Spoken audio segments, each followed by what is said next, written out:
चलिए अब अगली खबर की ओर रुख करेंगे। राज्य सरकार वन समितियों को एक बार फिर पावरफुल करने जा रही है।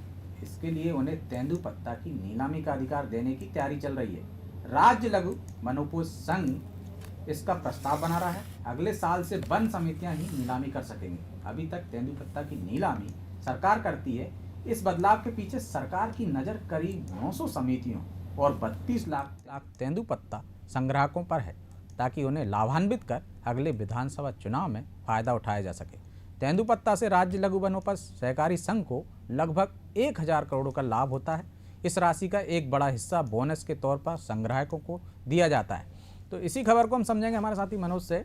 मनोज जी, क्या बदलाव हो रहे हैं? पहले जब सरकार के मार्फत संघ खरीदता था ये, और अब फिर समितियों को देने की तैयारी चल रही है। हालांकि ये भी पाइपलाइन में है और कोशिश ये की जा रही है कि अगले साल तक इसको मूर्त रूप दे दिया जाए और समितियां इसकी खरीदी कर सकें।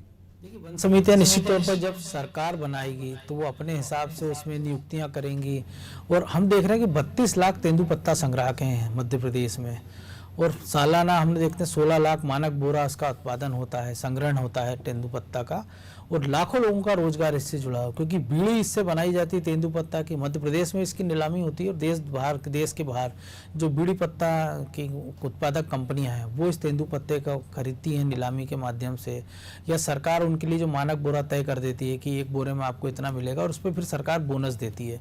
तो 32 लाख लोग अगर इससे जुड़े हैं तो उसके मान लीजिए अगर आप सरकार की नज़र एक मोटे मोटे पूरे वोट बैंक पर है कि अगर ये सारे लोग उससे जुड़ जाते हैं सरकारी जो वन समितियां उसके माध्यम से, तो अभी तक जो है लघु वनोपज संघ इसकी नीलामी करता था, और जब वन समितियां इसकी नीलामी करेंगी तो उसका जो पैसा आएगा उससे जो जुड़े लोग हैं, जो लोग इसके लिए तेंदुपत्ता इकट्ठा करेंगे, वो बोनस भी उन्हीं के हिस्से में बटेगा। तो 16 लाख बोरे आप मान के चलिए तेंदुपत्ता का उत्पादन लगभग होता है, महुआ का उत्पादन होता है, और लघु वनोपज सहकारी संघ अभी तक नीलामी करता है। जब इस रेस से बाहर हो जाएगा तो जो नई समितियां हैं वो मजबूत बनेंगी, और इसका नेटवर्क निश्चित तौर पर जब होगा तो ग्रामीण क्षेत्रों में ज़्यादा होगा। लेकिन मनोज जी, हमने देखा है कि इसमें कुछ तकनीकी खामियां भी रहती हैं, या एक समस्या ये रहती है कि जो ठेकेदार रहते हैं तेंदुपत्ता खरीदने वाले जी, वो कुछ समितियों का यदि खरीदारी नहीं करेंगे तो वो एक समस्या खड़ी होगी। उसका निदान कैसे किया जाएगा? देखिए, निश्चित तौर पर क्योंकि जिस प्रकार से हम देख रहे हैं कि ऐसा आमतौर पर होता नहीं है, क्योंकि मोनोपाली के जो आप जिसका जिक्र कर रहे हैं, क्योंकि जितना भी तेंदुपत्ता होता है, बल्कि उसके अब कई बार ये स्थिति हो जाती है कि डिमांड और सप्लाई में अंतर हो जाता है, यानी कि डिमांड ज़्यादा होती है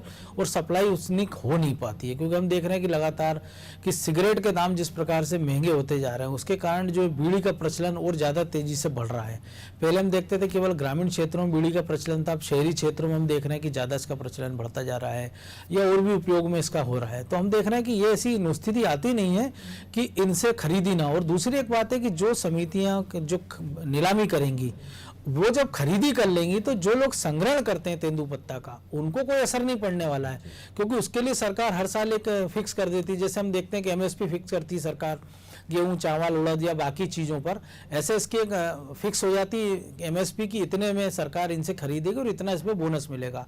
तो उतना तो उनसे सरकार खरीदी करती ही है, वनोपज संघी समितियों के माध्यम से हो, या जो सरकार नई अभी लघुपज वनोपज सहकारी संघ कर रहा है वो करे, या लघु वनोपज दूसरी जो समितियां बनने वाली वो करें। तो जो लोग संग्राहक हैं उनको कोई इससे अंतर नहीं पड़ना, लेकिन उनका फायदा ये होगा कि अभी तकरीबन 900 समितियां काम कर रही हैं, और जब उनको मुनाफा होगा उन समितियों को, क्योंकि लघु वनोपज संघ तो एक निश्चित मात्रा में केवल बोनस देता है, जो सरकार तय कर देती है कि आप प्रति बोरा आपने कह दिया कि 50 रुपये बोनस देंगे, 100 रुपये देंगे, उससे ज़्यादा का जो पैसा है वो सरकार के खाते में चला जाता है या लघु वनोपज संघ के उसमें जाता है, जो अन्य कामों में वो खर्चा करते हैं। लेकिन जब पीछे दूसरे लाभ देख रही है सरकार, या सिर्फ वोट बैंक साधने की कोशिश भर है?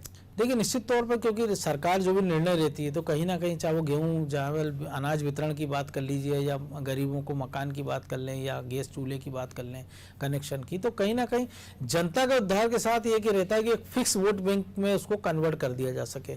तो इसमें भी आप देखिए कि यही सरकार की मंशा है कि ऐसे ये जो पूरी समितियाँ हैं उनके माध्यम से ग्रामीण इलाकों तक, एक तो उनको फायदा होगा, इन समितियों में अपने लोग सेट कर देंगे जो कि उनके कार्यकर्ता हैं या बीजेपी से जुड़े लोग होंगे, तो उनको एक काम मिल जाएगा। और दूसरा ये हो जाएगा कि जो लोग उनसे जुड़ेंगे काम के लिए, तो निश्चित तौर पर जब वो तेंदुपत्ता खरीदेंगे और बाद में जब वो वोट के लिए जाएंगे उनके पास, तो उस आदमी को ये पता होगा कि ये हमारे काम का आदमी है, ये हमसे संग्रहण में काम में मदद करता है, खरीदी में मदद करता है, और इनके माध्यम से हमको कई सारी योजनाओं का लाभ मिलता है।